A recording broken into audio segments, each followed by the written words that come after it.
जब कोई लड़की मिस इंडिया या मिस वर्ल्ड बन के आती है तो उसके शहर के लोग उसका स्वागत फूलों से करते हैं, उसे सम्मान देते हैं। वैसा ही सम्मान मिल रहा है आज उन्नाव की बेटी को, जो आज ठीक होकर घर लौटी है और उसने पूरे मामले के बारे में सही से पुलिस को बताया। नमस्कार, स्वागत है आपका जनता जंक्शन में और मैं हूं आपके साथ सृष्टि श्रीवास्तव। आज हम आपको बताएंगे कि उन्नाव की बेटी का कैसे स्वागत किया गया और उसने पुलिस को क्या बताया। यूपी के उन्नाव जिले के असोहा मामले में तीसरी पीड़िता ठीक होकर वापस आ चुकी है और उसका स्वागत फूलों से और माले से किया गया। बच्ची के अगल बगल महिला पुलिसकर्मी थी और उसके हाथ में ढेर सारा गुलाब का फूल, गले में गेंदे का फूल का माला और बिल्कुल ठीक होकर वापस आ रही थी। अब हम आपको ये बताते हैं कि आखिर इस बच्ची का स्वागत क्यों किया जा रहा है और इसने कौन सी जंग जीती है, ताकि आपको समझ आए कि फूलों से सजी इस लड़की के साथ हुआ क्या था। दरअसल मामला कुछ यूं था कि 3 नाबालिग लड़कियां, जिनका नाम काजल, रोशनी और कोमल बताया जा रहा है, वो चारा लेने खेत में गई थी, जिसके बाद किसी को लड़कियां खेत में संदिग्ध हालत में मिली और फिर उसने लड़कियों के चाचा को सूचना दी कि तीनों लड़कियां खेत में पड़ी हैं और उनके हाथ पैर बंधे हुए हैं। जिसके बाद सब वहां पहुंचे। उन्होंने देखा कि लड़कियों के हाथ पैर दुपट्टे से बंधे हुए हैं और उनके मुंह से झाग निकल रहा था। उनमें से 2 की मौत हो चुकी थी और एक जिंदा थी, जिसके बाद उसे जिला अस्पताल में भर्ती कराया गया। लेकिन हालत नाजुक होने पर डॉक्टरों ने उसे कानपुर के रीजेंसी अस्पताल रेफर कर दिया था, जहां उसका इलाज चल रहा था और अब लड़की बिल्कुल ठीक है और अपने घर लौट रही है।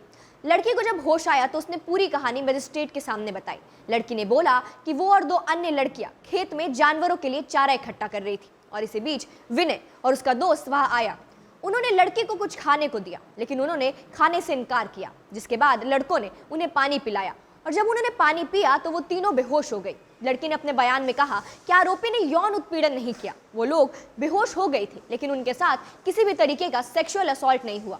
आपको बता दें, घटना के बाद कुछ दिनों तक इस पर बहुत जांच की गई थी और फिर पूरा मामला सामने आया था। पता चला था कि लड़कों ने लड़कियों को जहर दिया था। मुख्य आरोपी पाठकपुरा गांव का विनय उर्फ लंबू है, दूसरा आरोपी नाबालिग है। विनय ने पुलिस को पूरी बात अच्छे से बताई थी। उसने कहा था कि वो उनमें से एक लड़की को पहले से जानता था। उन लड़कियों का खेत में आना जाना लगा रहता था। उन लड़कियों का खेत उसके खेत के बगल में था और लॉकडाउन के दौरान उसकी दोस्ती लड़की से हुई थी। वो लड़की अपनी चचेरी बहनों के साथ उसके खेत पर आया करती थी। वो लोग साथ में खाना पीना भी करते थे। इसी बीच विनय को लड़की से प्यार हो गया और उसने अपने प्यार का इजहार लड़की से किया, लेकिन लड़की ने मना कर दिया। जिसके बाद भी लड़की से प्यार का इजहार करता ही रहा वो, लेकिन हर बार लड़की इनकार कर देती थी। उसने लड़की से मोबाइल नंबर भी मांगा, लेकिन उसने नहीं दिया। लड़की ने इनकार किया। इस कारण से विनय को गुस्सा आ गया और उसने तय किया कि वो लड़की को मार देगा। उसने ये बात अपने साथी को बताई। वो लड़की को मारना चाहता है और फिर उसने लड़की को मारने की साजिश रची। वो घटना के दिन घर से पानी का बोतल लेकर आया जिसमें कीटनाशक मिला हुआ था। वो फिर अपने साथी के साथ नमकीन और पानी का बोतल लेकर खेत में गया और वहां तीनों लड़कियां पहले से थी। फिर विनय ने तीनों लड़कियों को नमकीन दिया। उन तीनों ने जब खा लिया तो लड़कियों ने पानी मांगा तो विनय ने कीटनाशक वाला बोतल उन्हें दे दिया। उन तीनों ने एक एक कर वो पानी पी लिया और वो उन्हें रोक भी नहीं पाया। जांच के दौरान फॉरेंसिक टीम ने घटनास्थल से बोतल और चिप्स का पैकेट भी जब्त किया था। घटना के दिन 2 युवकों को खेत से भागते हुए देखा गया था। इसके बाद उनकी तलाश की गई, जिसके बाद पाठकपुरा गांव से आरोपी विनय और उसके नाबालिग साथी को गिरफ्तार कर लिया गया था।